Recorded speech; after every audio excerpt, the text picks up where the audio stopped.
I was sick of his abuse. Master Mistrax may have been a great wizard, but he was a terrible person. A slimy snake wrapped in robes, his reptilian skin sagging from his face, looking as if it was halfway through a melting spell. It may be foolish to challenge such a man, but he had pushed me too far. I could tolerate his words and scoldings, but to turn his abilities on a student was something I couldn't overlook. It had been a normal lesson. He wandered around the room, smacking his students across the head with his wand, a cruel smile on his lips as he did so. Most students kept their heads down as he walked through the room until one dared to make the mistake of standing up to adjust their robes. As soon as their legs shifted to stand, a harsh gust of wind swirled around the room, sending the poor maids head first into their desk, busting their nose. Blood poured from their nostrils as they screamed. Mistrax cared little about the blood returning to the front of the desk. Hush, you can't just use a spell to fix it. You must raise your hand if you wish to stand in my classroom. That broken nose will be a lesson you won't forget. Mistrax eyes the class before speaking again. If any of you have a problem with my teaching methods, speak up now. I wasn't sure why I raised my hand, why I dared to challenge the man. Perhaps I was just frustrated. Maybe a part of me thought I could win the fight. I had learned something about the wizard, something that I thought I could test. Even if my plan failed, it would be satisfying to strike the man.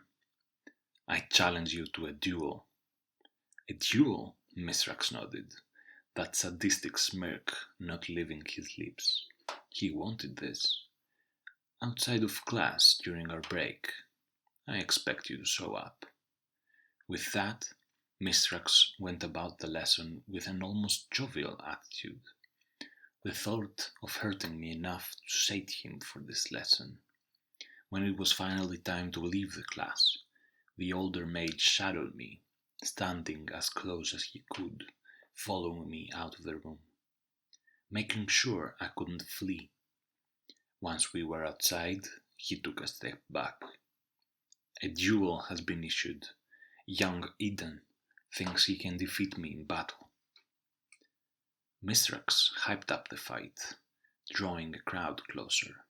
He would humiliate me, make sure I never dared question him again. I had a small ounce of confidence.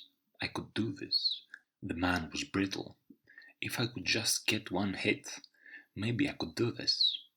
When the crowd was sufficiently large enough, he pointed his wand at me. Well, young Aidan, why don't you cast the first spell? I would hate for this to be over so soon. I had no intention of using a spell.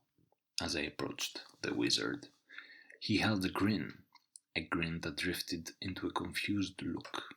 He didn't expect me to get so close to him.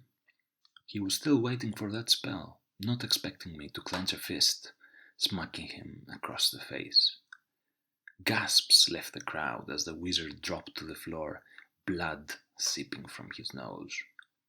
Before he could dare counter me with a spell, I stomped the wizard, slamming my foot against his cheek until his fellow teachers pulled me away.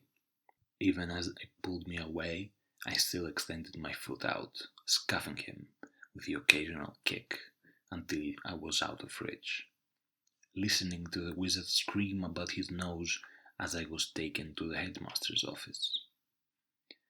They expelled me from the school after that incident. A duel was not grounds for being expelled, but what I did was technically not a duel. A duel was not grounds for being expelled, but what I did was technically not a duel. A duel among magic users involved spells, not fists. That was the end of my magic career. I would be an outcast amongst my community. Returning home was depressing. What good was my victory if it had cost me everything? The only thing that kept me somewhat hopeful was the news that Mistrax had grown scared. After his loss, he refused to teach, hiding away in one of the school's towers like the hermit he was. When I arrived home, I found a letter sitting at my doorstep, a royal wax seal coating it. Great. As summoned by the guards, the school had most likely informed the guards of my outburst. It would be a week or two in the dungeons for such an assault. Maybe a little less if I could convince them that Mistrax was responsible. Retrieving the letter, I broke the seal, sliding out the thin paper inside. It was an invitation to join the knights. A general had heard about the incident and sent a request to have me join his ranks. The school's loss of a mage would be a win for the knights. A knight with spells was quite a fearsome opponent. With no other options, I decided to head to the castle. Perhaps being a knight would be my calling,